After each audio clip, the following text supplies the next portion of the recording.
Jésus lui-même dit qu'alors, qui il se tient là, les désirs, les choses que Dieu cherchait à accomplir dans l'ancienne alliance, même si cela semble être une aventure de ce genre, c'est déjà accompli en Christ.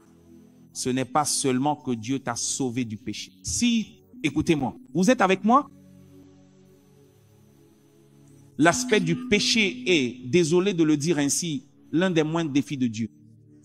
C'est pour cela que je dis cela. Dieu avait déjà un dessein en marche avant même que l'homme ne pêche. Vous le voyez maintenant? Ce dessein est le facteur qui gouverne tout. Et ce dessein est de se révéler lui-même dans son Fils. Et lorsqu'il y a une plénitude de cette révélation, cette chose s'appelle la perfection. Vous le voyez maintenant? C'est sur la base de cette révélation de la filiation que le gouvernement vient. Ainsi, la Bible dit, en parlant du Fils, dans le livre d'Ésaïe, qu'il a dit que le gouvernement sera où? Donc, le gouvernement repose sur les épaules de la filiation.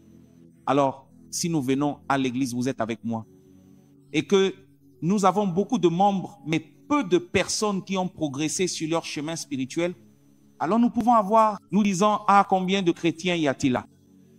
Comment ça s'appelle? Dans l'état d'Oyo, combien de chrétiens y a-t-il? Tu dis 1 million, 1 million. Ils les vérifient alors. Ils disent, tu seras choqué d'apprendre que sur ce million, il n'y en a en réalité que quelques-uns. Et c'est pour cela que tu te demandes pourquoi les choses ne changent pas au Nigeria. Nous avons beaucoup de gens qui vont à l'église. La question que tu dois te poser, c'est quelle est la révélation de la filiation déjà implantée en eux? Tu n'as pas besoin d'aller loin. Tu peux leur passer un test. Le Nigeria est un terrain d'épreuve.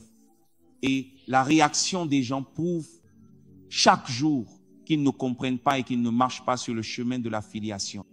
Et tant que nous ne marcherons pas sur le chemin de la filiation, la libération que Dieu veut restera suspendue.